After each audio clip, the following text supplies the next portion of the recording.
Assalamualaikum warahmatullahi wabarakatuh. Perkenalkan, nama saya Andung Saputra.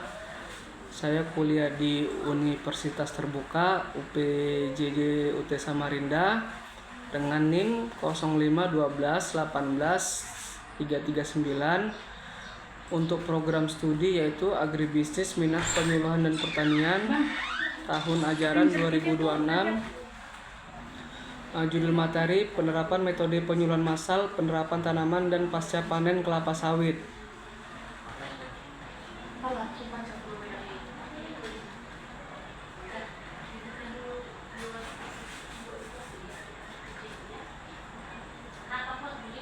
Untuk selanjutnya, tujuan sasaran penerapan tanaman dan pasca panen kelapa sawit. Untuk slide ketiga yaitu pendahuluan.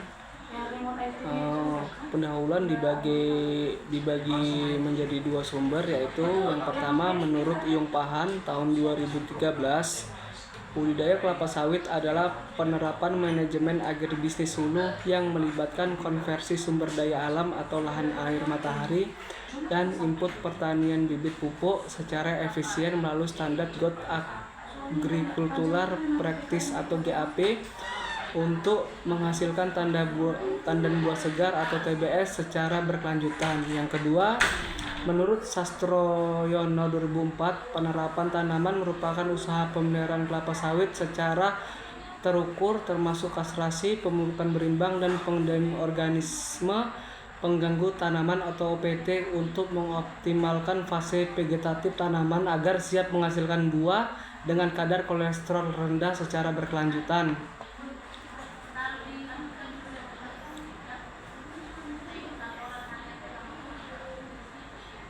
Yang keempat, apa itu penerapan tanaman dan pasca panen kelapa sawit? Penerapan budidaya tanaman kelapa sawit adalah seluruh rangkaian kegiatan bercocok tanam kelapa sawit secara teknis dan terstruktur untuk menghasilkan produktivitas minyak sawit atau CPO yang optimal dan berkelanjutan. Proses ini mengintegrasikan standar baku agronomi mulai dari persiapan lahan hingga pengelolaan pasca panen. Untuk tahapnya yaitu ada banyak. Yang pertama, persiapan lahan, pembersihan lahan atau zero burning, pembuatan rintisan, pembukaan jalan, dan pembuatan terasering pada lahan miring. Yang kedua, pembibitan. Penanaman kecamba unggul bersertifikat melalui dua tahap, yaitu pembibitan awal free nursery dan pembibitan utama main nursery. Untuk penanaman lapangan, pembuatan lubang tanam sesuai kerapatan standar umumnya 143 pohon per hektar dengan pola segitiga sama sisi. Pemeliharaan tanaman, kegiatan pengendalian gulma piringan, kastrasi, pembuangan bunga dini, penataan pelepah dan manajemen pengairan.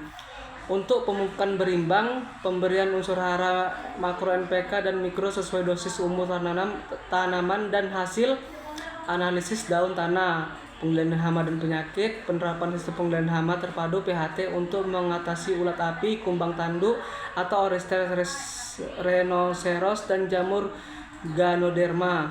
Yang selanjutnya, pemanen herping atau pemotongan tandan buah segar yang memenuhi kriteria matang panen fraksi matang secara berkala demi menjaga kadar asam lemak bebas tetap rendah.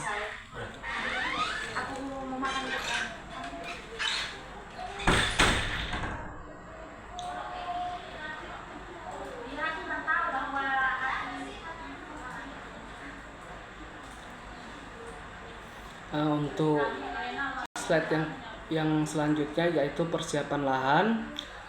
Persiapan lahan kelapa sawit adalah fondasi teknis terpenting sebelum bibit ditanam untuk memastikan pertumbuhan vegetatif berjalan seragam dan mempercepat fase tanaman belum menghasilkan atau TBM, land clearing zero burning. Yang kedua, berdasarkan standar agronomi yang berlaku, proses pembukuan lahan land clearing untuk menjaga kelestarian lingkungan hidup dan struktur tanah.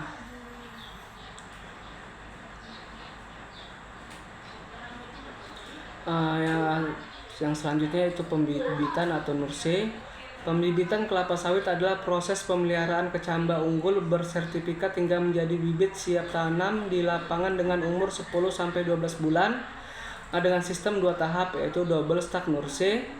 Sistem 2 tahap ini merupakan standar industri karena menjamin persentase hidup bibit lebih tinggi dan mempermudah seleksi bibit yang abnormal.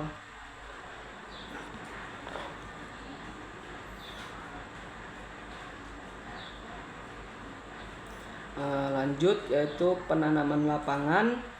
Penanaman bibit wajib dilakukan pada awal atau musim penghujan. Langkah ini memastikan kesediaan air tanah melimpah sehingga perakaran bibit cepat berkembang dan terhindar dari stres akibat kekeringan.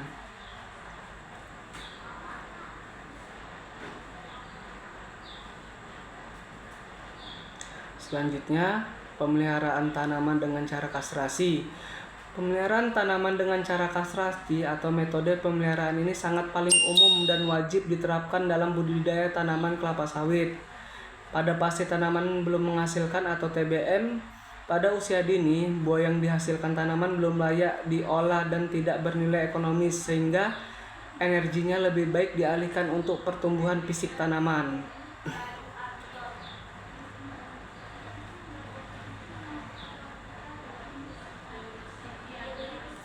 Selanjutnya, pemupukan berimbang.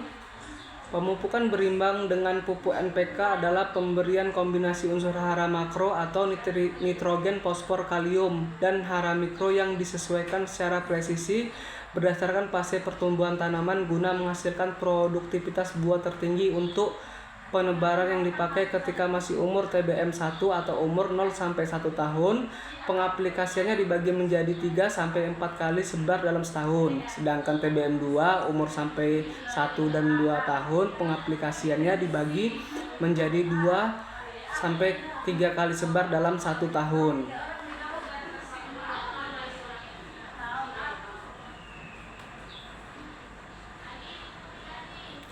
Selanjutnya, pengendalian hama dan penyakit.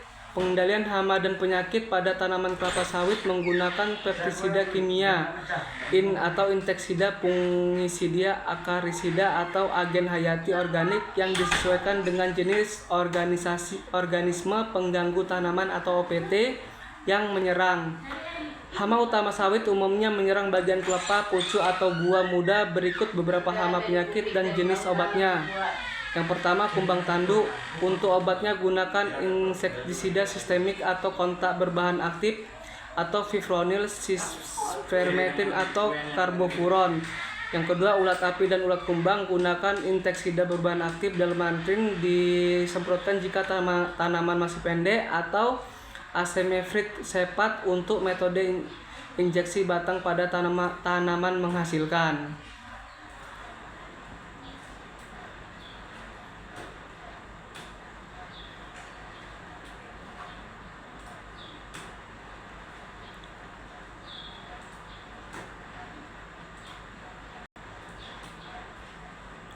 Selanjutnya yaitu pemanenan atau harvesting.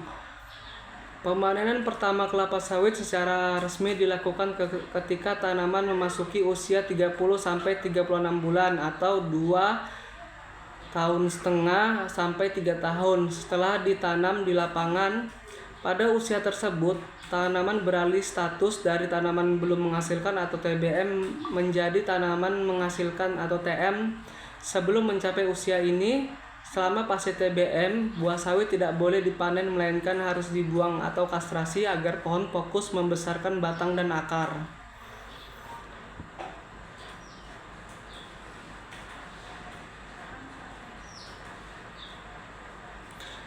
Selanjutnya yaitu kesimpulan. Kesimpulan utama dari seluruh rangkaian penerapan budidaya tanaman dan penanganan pasca panen kelapa sawit adalah bahwa produktivitas kuantitas atau tonase TBS dan kualitas rendemen minyak CPO yang tinggi sangat ditentukan oleh disiplin pemeliharaan sejak fase dini serta kecepatan proses distribusi buah pasca panen. Kedua fase ini sangat terikat. Manajemen yang baik akan sia-sia jika penanganan pasca panennya lambat atau tidak memenuhi standar mutu.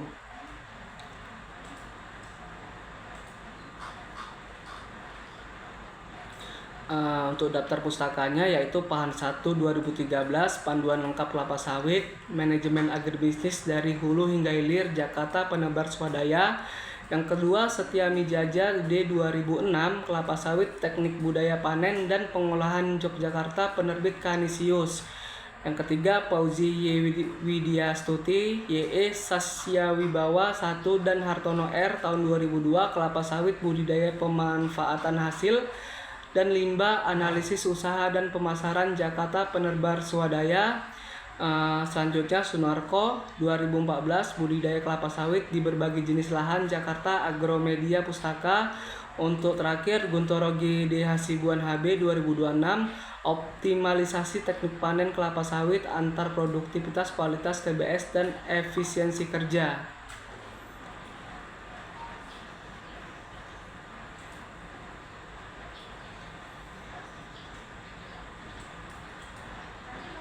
Untuk link PT PowerPoint tidak ada. Saya Andung Saputra dari UPWJ Samarinda. Terima kasih. Assalamualaikum warahmatullahi wabarakatuh.